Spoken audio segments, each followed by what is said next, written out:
Good morning, students. Today we learn about ప్రాణమిత్రుడికి లేక 10th lesson కవి పరిచయం. ఈయన పేరు వచ్చేసి సూర్యదేవర సంజీవదేవ్. గుంటూరు జిల్లా మంగళగిరి తెనాలి మధ్యలో ఉన్న తుమ్మపూడిలో జన్మించారు. వీళ్ళు గుంటూరు జిల్లా మంగళగిరి తెనాలి మధ్యలో ఉన్న తుమ్మపూడిలో జన్మించారు.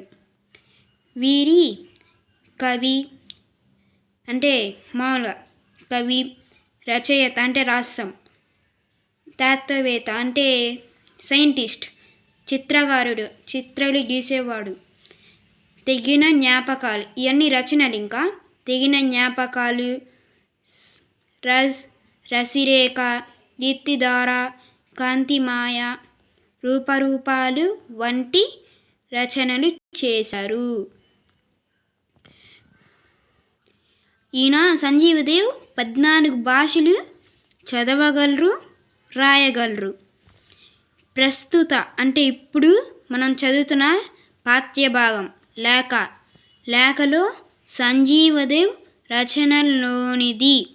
అంటే ఈ రచనలు ఉన్నాయి కదా, తెగిన జ్ఞాపకాలు, రసిరేఖ, దీప్తిధార, కాంతిమాయ లాంటి వాటిల్లో నుంచి తీసుకున్నది ఈ లేఖ.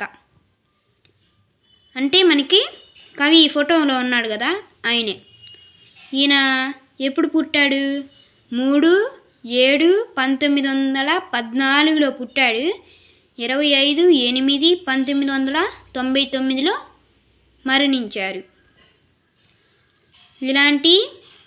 ఇది నచ్చితే లైక్ చేయండి, షేర్ చేయండి, మీ ఫ్రెండ్స్కి కూడా ఉపయోగపడుతుంది.